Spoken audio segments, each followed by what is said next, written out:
What is the funniest video you've seen on YouTube or any social media as of late? Lately? Yeah.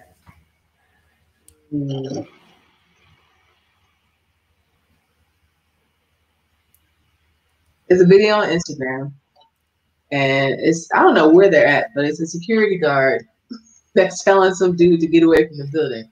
He's like, man, I'm sorry, man. I don't mean to do this. I know. And then he just goes up to hit him, and he's like, I done told you. He's like, you right. I'm sorry. Wait. I'm Why sorry, did this escalate man. so quickly? Man, I'm sorry. I just, and he goes back.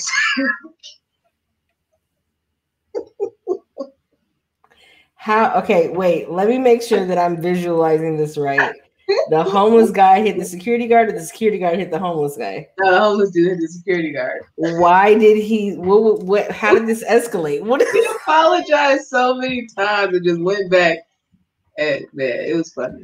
Oh, how? Look, I just laugh every time I see it. I don't ask no questions. That just escalated so quick. How do you go from apologizing to all of a sudden punching somebody in the face?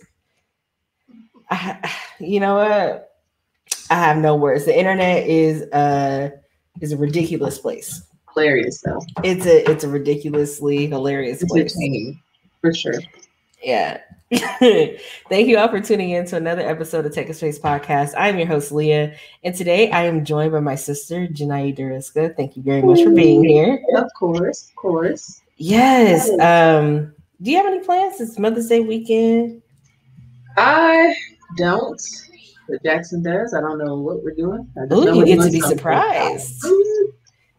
I love it. Sure, I will enjoy it. I hope that all the cards you get, you cherish, and that the babies give you some good stuff to look and laugh at. So give that good old mother smile. Aww. Macaroni noodles all the time. That never gets old. We made it as kids, and now we're getting it like it'll never go out of style. Oh, good stuff. Cheap. Such a cheap project. Yeah. Macaroni noodles cost what, 97 cents? If that. Yeah, and get you some Elmer's glue and some construction paper from the Dollar Tree. I don't have to boil it. Like, it's just straight off the bag. Yeah, cheap and easy. Yeah, good stuff. Oh, goodness. But today we are talking about when you confuse your past with your present. But one of the key takeaways was me having to remind this person, I'm not whoever hurt you previously. Mm-hmm. Like some of the words or feelings that you're feeling, the triggering event that occurred is something that you have to deal with. That's not for me to deal with. That's you, but you can't confuse me with your past and then treat me accordingly. Have you ever dealt with that or been in that kind of situation? Yes. So growing up, well, after, I won't say growing up, being out in the world, outside of mom and dad's house, I noticed a trend, like specifically with males. All it takes is that one person to hurt them and they swear off like everybody, like they are scarred for life. They don't do love. They don't do relationships. And I'm just like, okay, like, how are you? You were 16 when that happened? Oh, okay. What are you, 37? Oh, okay. Like, so, and it's not just males, because females, they, we experience heartbreak as well. But it's like, I feel like, I don't know. From my experience, I just feel like females are more likely to try again to be in a, committed relationship versus men just like, nah, it didn't work. In second grade, she was hosting my Valentine. But she went over and talked to Dale and took his Valentine. And it's you are 40. I need you to stop. Yeah. So I noticed that a lot of people do that. I'm just like, well, why? Yeah, I never. Or why? Like, we didn't do that. So I'm not saying it's not okay to like recognize patterns and be cautious moving forward, but you can't just hold on to that hurt and be like, okay, well, When I got hurt, he was wearing a hoodie and blue jeans. So now every dude that wears a hoodie and blue jeans don't hurt me too. It's like it's But sometimes we unconsciously do that, right? yes. Mm-hmm. We unconsciously make the assumption that anyone who ever criticizes me is treating me the same way my mentor did when I was in third grade. Like they're Mm-hmm. always going to be talking nasty to me. They're always going to talk at me. They're never going to understand or listen. Or when I feel like there was a point where I was talking with someone and they said that they don't ask questions a lot because their parents would get annoyed with them asking questions. So Mm-hmm. anytime they got curious about anything, they would shut down because they think that everybody around them is going to get annoyed with them asking questions. But when you're working your job and you're new on the job and Right. they ask you if you have any questions and you say no and do your work wrong, that's on you. Like you Yeah. you got to speak up. But unfortunately, like some people just have those blinders on and they don't even realize they're doing it at a certain point because it's ingrained in them. So it just you just gotta have that person be like, do you know that you do this? Like, why do you do this? Right. 37 years ago, it's like, all right. So do you want to change or like, are we gonna figure this out, or you just want to stay in your comfort zone and just stick right there? So yes, it's a real thing. It is a real thing. It comes up a lot, especially in friendships for me. In Mm-hmm. relationships, not so much, but in like romantic relationships, not so much, but in platonic friendships, it comes up a lot. So there's this assumption that if you say if you say or do something and it's going to, without me even thinking it, because what happens is we practice this after 30 years. Whatever you do is an autopilot. If you've been doing it for a long time, it's an autopilot, so it's an Right. automatic thing. So just the way somebody looks at you or says something to you. I remember there was a point I was talking with this guy. He said something, and I didn't hold it against him, but I realized that I was getting upset because he sounded like someone else in my past who said something negative similar, and I was like, okay, one, he doesn't know me well enough to know that this is something that's a trigger event for me, Right. and not a trigger event of like my world is coming apart, but this triggered a memory that was negative for me. Mm-hmm. And because it happened, it may be a thing of me not reconciling with the situation and Yeah. just understanding that, okay, this person may not know that he's crossed a boundary or she's crossed a boundary, and also they more than likely may not be doing it maliciously, because people are very selfish, so they're not going to typically go out of their way to make your life hell. They're going to do what's comfortable for them, but sometimes their comfort crosses your boundary. Mm-hmm. So I think it's more important to say, hey, I don't want to be talked to like that. I don't want to be treated like this. And really affirm who you are, what you want, and how you see the relationship progressing. Right. I agree 100%. 100%.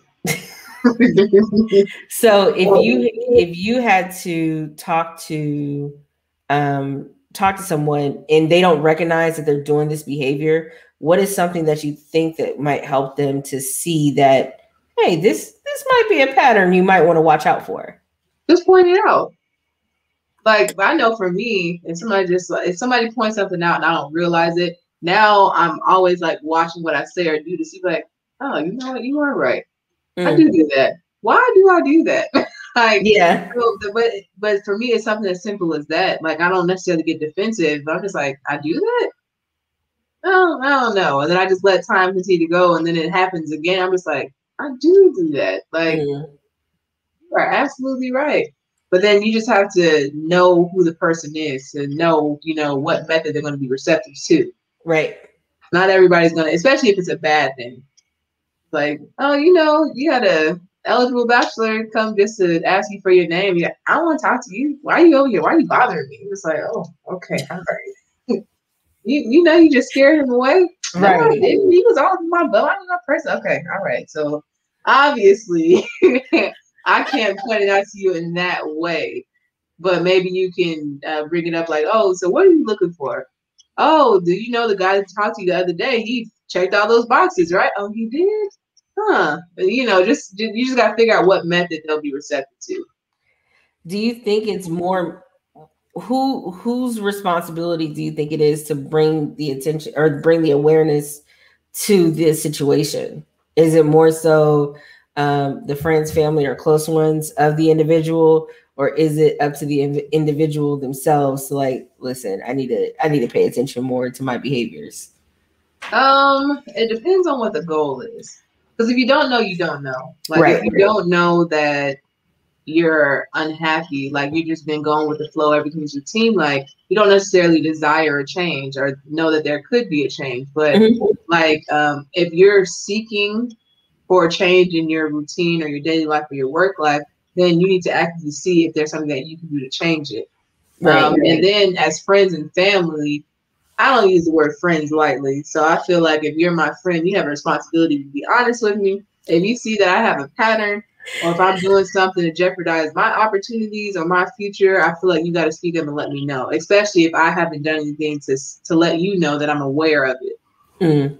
So I feel like friends and family members that care about you and want you to be the best version of yourself, they have that responsibility too, to at least highlight it. Not saying they have to make you change it, but at least, hey, did you know you did this? Do you know you do this? Do you know this is a pattern that could possibly be hindering you from reaching your goals? Mm. As my family member, my friend that cares about me, I feel like that's a responsibility. No, and you bring up a good point because some people don't know that you can live without being triggered. You can live without being hurt or um putting yourself in a position to always be, every time somebody says, bagels, now you're thinking about the time you were left at the bagel shop and it was a sad day and it rained and you had to walk 12 miles to get home, and now you can never eat bagels will never taste the same. Oh, that's so um crazy. it's there's a way to live your life so that you're not being that you don't have to keep conjuring up these negative images or these negative memories and keep reliving that past. And some people don't know. Right. They don't know. They just think that they're supposed to just trudge through life. Mm-hmm. This is as good as it's gonna get. I'm just gonna keep doing this thing until it's my time to go. Mm-hmm. And some people don't want to change. That's true. That's very, very true. But it with that, like you said, some people believe that that will forever be a trigger for them. You Mm-hmm. know, so it's all about education and healing. Yes.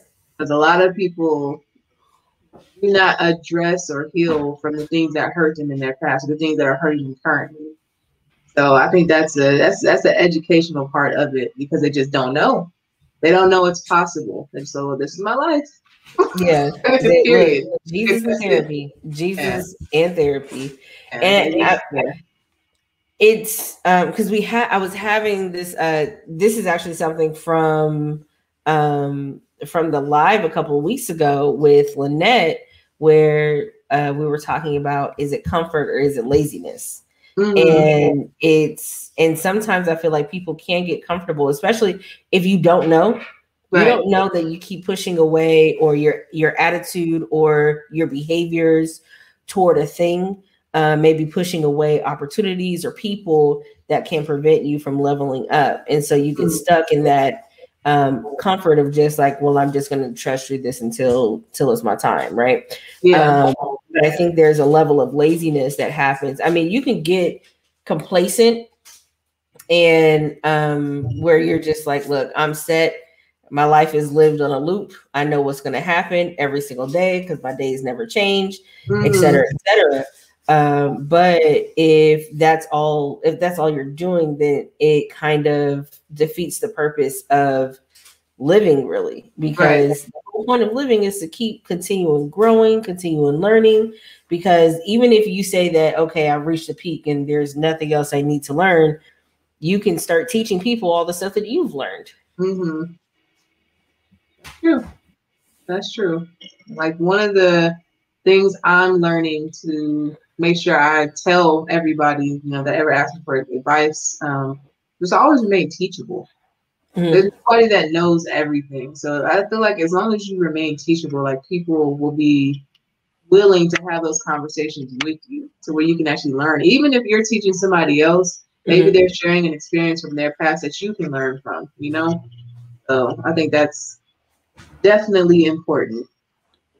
Being teachable is such a good skill to learn from being younger to when you get old, because sometimes even people, when people get into professional positions, like learning to stay teachable, especially with the ever-changing culture, ever-changing technology, staying teachable is going to benefit not just you, but it will change your environment immensely. Mm-hmm. Like there's a huge change that happens when you go from I know everything to I know that I know a little bit about a little bit. Mm-hmm. Now, how can I make that little bit be a little bit more? Right. Because the more people are going to be able to talk to you more openly about things instead of worrying about, well, is this person open to this information? And that's kind of where we get into, like you said, the goals Mm-hmm. of what that person is. So when I typically address it with other people, as far as like, look, I'm not whoever you thought I was. It's more so realizing. So if you and I were having a conversation Mm-hmm. and I said, noodles, I don't eat noodles. And you thought about when that time you made noodles, this did not really happen, y'all. You think about that time you made noodles and the kids didn't like it and they threw it on the floor and you worked really hard at this recipe and you just can't believe your family doesn't like the noodle dish that you made, right? And Mm-hmm. it's such a hurt for you that Mm-hmm. when I said I don't like noodles, now you've reacted not to me saying I don't like noodles, but you've reacted to that situation. Right. I can't believe you would do that. Like it's a whole dramatic scene. Yeah. Um, for me, if I was in on the receiving end of that, I think that it's more important for me to call you out, and say, "Hey, I just said I don't like noodles. I don't know why you feel so strongly about noodles, or why you're taking such offense to what my opinion is toward noodles. I didn't say anything about you, Mm-hmm. because also." What happens is we get, and I had to learn how to like stop my train of thoughts when this happens. I'll say, if it was noodles, my kids don't like my cooking. I'm not good as a mother. I fail at life. Like I can Mm-hmm. never do anything good. And then Yeah. it spirals and spirals and spirals until you just feel worthless about yourself. And it's like, whoa, Yeah. whoa, whoa, whoa, whoa. This person has nothing to do with But the some rest of it. people's brains work like that. Absolutely. And Absolutely. yeah, and it's crazy. It reminds me of this quote. I'm gonna try to quote it. I don't know who said it, but I know I didn't, so I can't take credit. If you don't heal from what hurt you, you'll bleed on people who didn't cut you. That's a good one. So I remember I saw that quote for the first time. I'm just like, man, like that is so true. Like, Yeah. why do everybody in your present and your future have to pay for what happened in the past? Like, they weren't there. They didn't do that. Make me feel wanted because my parents didn't make me feel wanted. Right. Love me because my sisters rejected me. I want you to make me feel good because my wife or my husband doesn't make me feel good.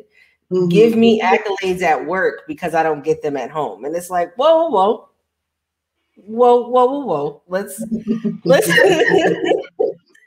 let's go back a little bit. Let's go Yeah. back a little bit. Let's not force other people to fill shoes that they were not meant to fill. Like I don't think Right. that it's fair. I don't think that it's fair. It's a fair ask to have other people come into your life and you try to force them to give you what you felt you should have gotten from others. Right. If it happens naturally, great. Mm-hmm. But to force someone to be in a position to give you what you felt you should have had, but instead you were hurt by, that is going to Mm-hmm. set you up for all kinds of pain. Yeah, it will. And it puts unnecessary strain on the relationship. Mm-hmm. I'm not saying like you can't find somebody that's willing to, help build you up. Mm-hmm. However, the individual has to take responsibility to actually start healing. Because if you just replace a void with somebody else kind of pouring into that and then that other person leaves, then what? Exactly. Exactly. Then what? Like So, Jesus in therapy. I'm telling y'all, if you don't, then like you said, there is no healing that takes place. You will mhm, forever be bleeding on every situation that you come up with. Like, and hurt people, like misery, when they say misery loves company, yes, oh, yes. it's not just hurt people, but misery absolutely loves company. And you'll find yourself throwing a pity party Mm-hmm. and surrounded by all these pitiful people who are not doing anything with their life except making you more miserable. Yeah, that's true. Speaking of growth, that was something that I had to accept. Misery loves company, hurt people. Mm-hmm. Because like I would always try to figure out like why. Like Mm, why? Especially at work. Like why are you always just so rude? Like why are you like this? mm, But I had to accept that, maybe it's not for me to get to the root cause of their issues and just yeah. leave it at that. Hurt people, hurt people. All right, cool. It wasn't me, it wasn't anything I did. That's just what they're dealing with at this stage in their life. So that was something I had to learn because I was really trying to like dig deep, like, who hurt you? Like, who Let's did have this? some tea. Let's talk about it. What's going on? How? But some Look, people just, it's not for me to know everybody's burdens that they're carrying and, all the stuff that they're dealing with. But yeah, hurt people, they really do hurt people. mm-hmm. And They really do hurt people. so, and this is something that I've found out about myself probably in the last like few years. When we talk about scenarios and we talk about different situations that we're in, it's when people are like, you wouldn't want to take somebody out. And I'm like, if I was hurt and like I was really hurt, I wouldn't want other people to feel that kind of pain that I felt. Yeah. There's no reason for me to try to inflict or try to hurt someone the way that I've been hurt. Because if I've really been hurt, it wasn't like Mhm. I didn't stub my toe. Like my emotions got involved, and Yeah. Yeah. it's going to take a lot of healing and unraveling to deal with that. If that's what happens, oh, no, like I would not want someone else to be burdened with that pain because I don't know how. Like it may take me a couple months to work through being rejected, whether it's Mhm. for um, a job, a school, in a relationship, or familial, whatever it is. It may Mhm. take me a few months to get over that. But if I inflict that upon somebody else, Yeah. like, no, I don't know what their emotional state is or whatever Right. other battles they're fighting. It could take them years. I can't have that on my Mhm. conscience. I'll be like, oh, But you again, still there? that comes with growth. That comes Yeah. with growth in your mindset. Because I can remember when I was a teenager. Look, You gonna get every bit of this wrath. exactly. So you did this to me. I'm gonna do this to you. I don't care about the healing process. I don't care how long it takes to get over with it. All I care is about getting even. Actually, getting you back better than you got me. Oh, okay. You remember we went bowling. It was me, you, KK, and no, it was me. Yeah, it was me, you, and KK, I think. Oh yeah, when y'all And lost, you know, was there a time we won? you're right. You're I right. don't even think there was a time Yeah, we you're won. right. Continue. Go No, ahead. because you keep trying to bowl within the 200s. I'm like, listen, we are in the hundreds range, like very low hundreds, like 101. And you appear bowling close to 200. I don't like that. That's not, you don't play fair. I do. So, Absolutely. um, and it was either Kayla or it was Rachel. I think it was Kayla. When you were about to bowl she grabbed your ball and messed up your And bowl. that was Kayla. Yeah, that was Kayla. Yeah. You said, okay, that was like frame 3. You waited until the last frame. You sat through 7 frames and just like, no, okay, kiki. Hey. Oh, let's have a good time. And then the last frame, you was like, nope, got it. All right, got you back. All right. And I was like, we're already behind. I don't know. Don't matter. It does not matter. Elements. That's like that Family Guy episode. You know it's coming. I'm gonna get you back. That's all you need to know. How much you pay for that mustache? Yep. No, but that again, mindset and growth. I'm not like that anymore. And now that I know like what actually goes into, I'm not at all. I haven't rolled with you in a while, so I don't. I'm rusty now. I'm rusty. I might have my chance. Yeah, I'm bad. I'm rusty. I need to get on these lanes actually. But yeah, I think that it's sad more than anything when people want to take their frustration out where they can because they can't get it anywhere else. So they pick you, this unsuspecting individual, this upstanding person of society. Mm-hmm. They just want to ruin your day or try to ruin your day. I work on not giving them that satisfaction. I'm just like, even if you did try to mess up my day, like you're not gonna know. Yeah. You're not gonna know because that's what you wanted. Mm-hmm. You didn't come to try to make my day better. You purposely tried to ruin my day. And I never want to do that to anyone else. And now that we're older, it's like you don't have bills to pay. You don't have stuff to do. Nothing better to do. You don't have to clock in. Nothing. No. This brings me to my next story. Nothing better to do. So I'm driving to the daycare, drop the kids off before I go to work. See a cop car, right? I'm coming to a stoplight, so I'm just like, okay, you're not going to get me for speeding. Cruise control, I'm good. Stays behind me on the freeway. I'm just like, all right. Now I'm driving way below the speed limit. Let me move around this car, turn on the blinker, get over. He gets over. I'm just like, all right. Cruise control still on. Like I'm not going above the speed limit at all. So he's still behind me. I'm just like, all right, let me let you pass me. And then, I can just keep going about my day. So I put my blinker on, get back over. He gets over. I'm like, okay, I got my seatbelt on. I'm not texting and driving. The kids are all buckled in. I'm not like, what is going on?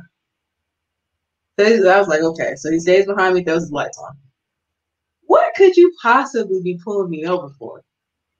Oh, okay, cool.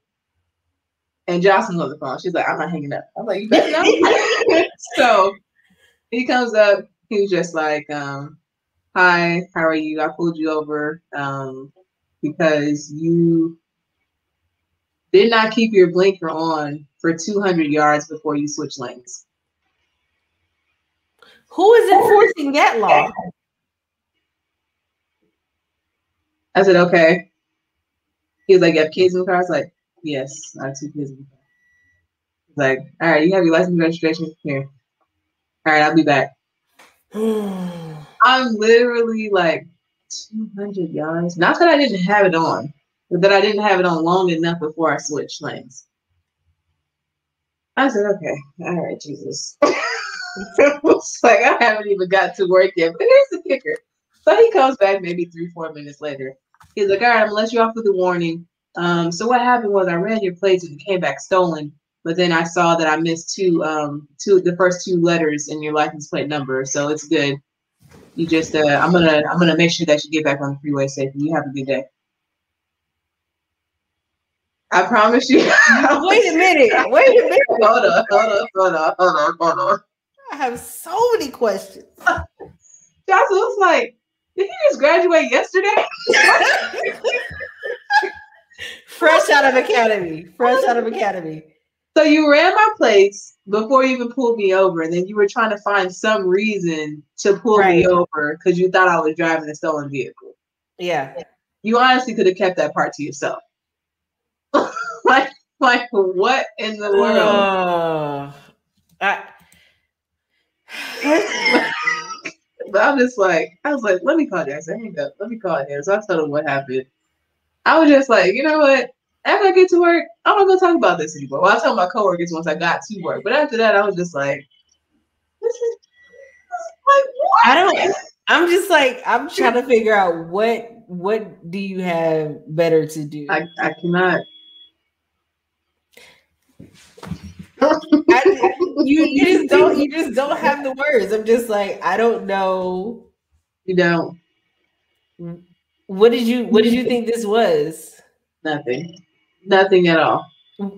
And then the crazy thing about it, after you get pulled over, now you watch everybody else breaking the law. He's like, where y'all at now? He didn't even put a blinker on. What about him? What about he just cut me off? What now? Where y'all at? But y'all want to pull people over for every little thing. But the person who pulled you over had to be following you for at least 10 minutes. I saw you. I was at the stoplight when I saw you. We weren't even on the freeway yet. So my cruise control came on before I even got on the freeway. So you're not going to get me for any. Oh, she didn't have her blinker on long enough. What? And you told on yourself when you said you ran my plate before you even pulled me over, which you're not supposed to do because you had that car. He was just trying to say without saying it, your car was too nice for you to have it. Pretty much. Let me see how you were able to get this car. Thank Lord. I was like, yeah, you felt dumb because you walked up and saw that I was in uniform. I was just like, yeah. You have kids in the back? Yes. Yes, I do. What does that have to do with the thing? Right. You want their ID too? Yeah. I don't get it sometimes. I'm just like, okay, you're looking for a reason. I know you're looking for a reason. And that's why I try to, like, on these long drives, I try to make sure cruise control, because the last thing you're going to get me for is speeding. Right. Like and now I saw there were some people who posted videos of people getting pulled over for going too slow on the freeway. Yeah. It's like you're going 2 miles under the speed limit, and it's like, well, I just want you to be safe. Am I going within 5 or 10 miles of traffic? And am I causing accidents? No, leave me alone. I don't got the words. I do not have the words because I'm still like. He was like, "Oh, yeah. I'm about to get off my shift. Yes, this is gonna be a good one. Oh, that car is way too nice. But let me go ahead. Let me type in those numbers. Let me make sure. Okay, it's not. What's a good excuse that I can? Okay. For something like, all right, cool. Are you done? I'm gonna block the lane and make sure you get off. Like, you have to make sure I get back into traffic safely because I'm your responsibility until this traffic stop is over. No, you ain't doing me no favors. I'm just like, goodness, like what's this? Like, I don't have time for this. I have zero time for this. I don't understand it. I try not to consider just like pull me over for an actual reason. All those times I'm doing 90 on the freeway, yes, catch me there. Don't catch me pulling into traffic and you think that my blinker wasn't on long enough before I merged. Right. Like, excuse me, what? Like at that point, I would rather you pull me over for a rolling stop. Something. Because then at least I'd be like, yes, I did that. You got me. But no, like I typically see them, so you're not going to get me. Like if you hide it real well, and then I just see some lights, I'm like, okay, you got me. I was speeding. You're right. You got me. But the fact that I saw you when we were at the red light, like, it's not a surprise. I know you're behind me. I was, but yeah. You'll never find. Boom, boom, boom, boom. She's never gonna get me. I'm just like, this, it makes no sense. Makes No, no sense. But yeah, I don't that know. I have grown to where I don't let little isolated events ruin my entire day. I try. I've learned to give myself a time limit. Like Yeah. I need listen, and for every situation, the time is different. Sometimes I need a whole day. Sometimes I need 20 minutes. Sometimes I need 5 minutes to just scream and shout, put on some music, do whatever to just be like, look, this happened. It sucked. I don't like it, but there's nothing I can do in the next 24 hours that's going to change it. Mm-hmm. So let me get on with my day. But if we That's right. stay and wallow in it, then it's like we're not only impacting our day, but everybody who we interact with, they become impacted by it. There was Mm-hmm. something that what I saw on Reddit when they were just like, if you bump into a person and they're mean, then yeah, you probably ran into a hole, right? Mm-hmm. But if everybody that day is an a-hole, you're probably the one who's being an a-hole. So Probably. you gotta check yourself Right. because everybody can't be one, and it's the same thing. Like if you smell, the other saying is if you're talking to someone and you smell dog poop on your shoe or dog poop on their shoe, and then it could be them. But if you're smelling it, everybody you talk to, you might want to check under your shoe. So it's important to check yourself before you start saying, "Man, everybody sucks. Yeah. Nobody does it. I can't understand." Yeah. There's a pattern. You got to look in the mirror.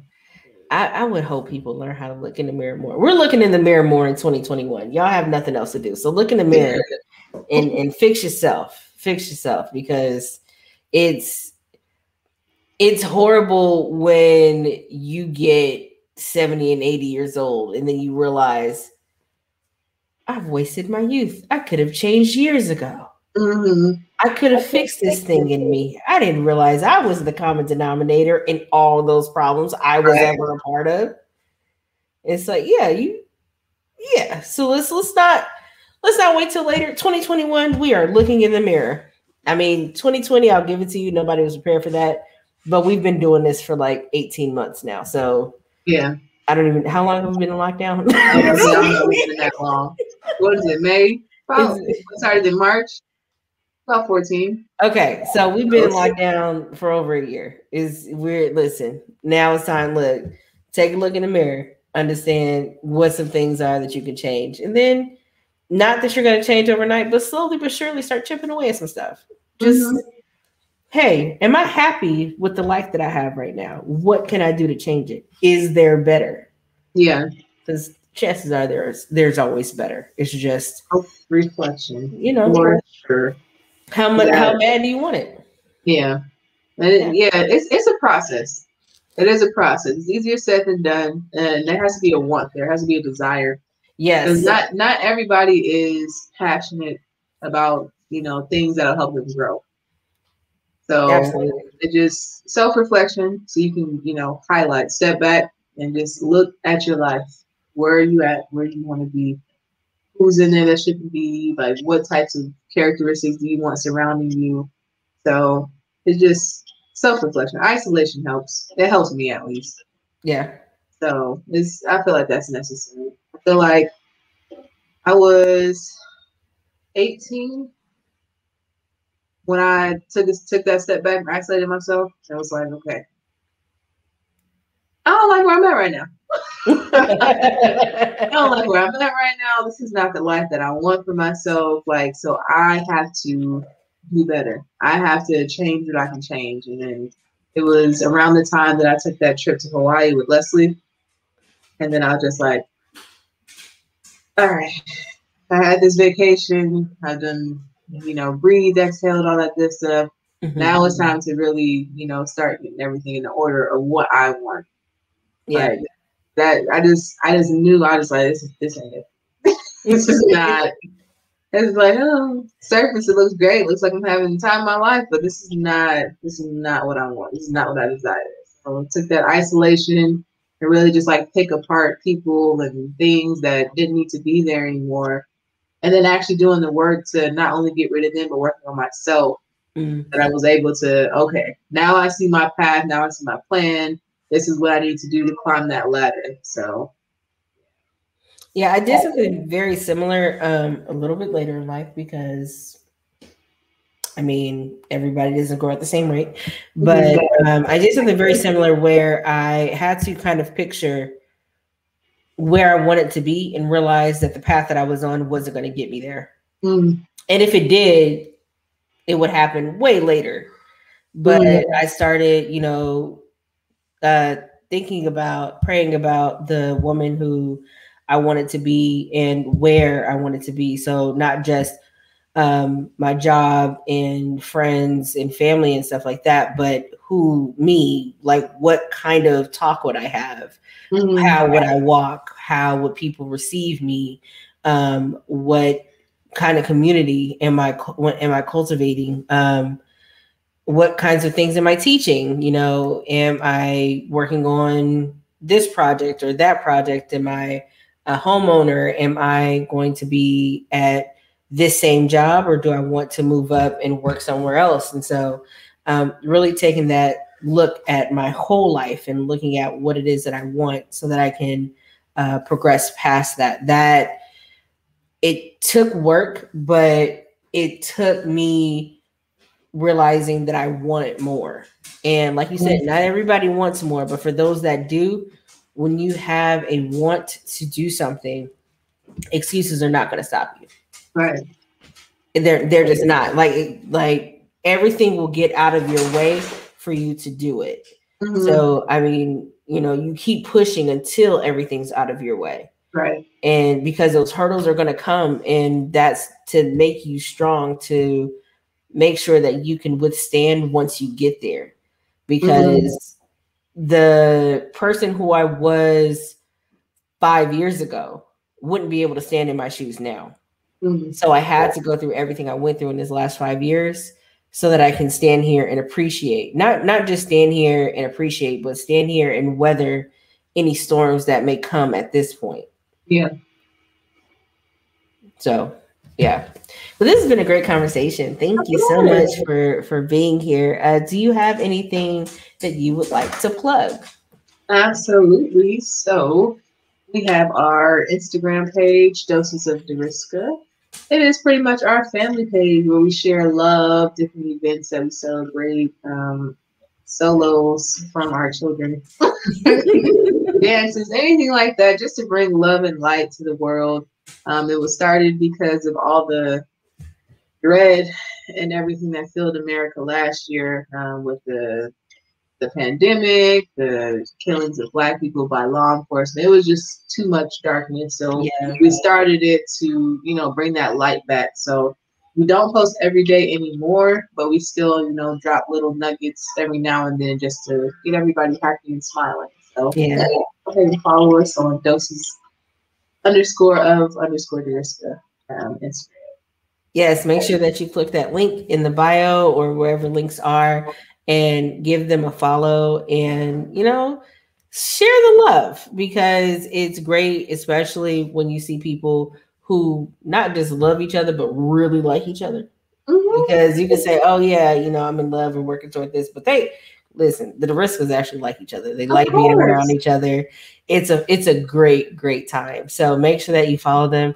Also make sure that you follow us everywhere at Take Up Space Pod.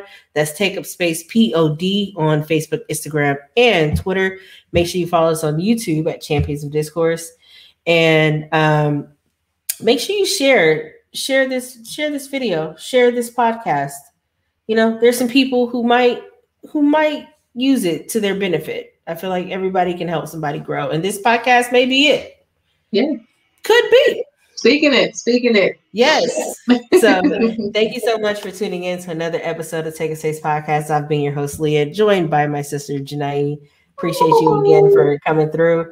We will see you next week. Make sure you tune in for the live on Thursday on Facebook and YouTube at 8 p.m. Central. We'll see you there.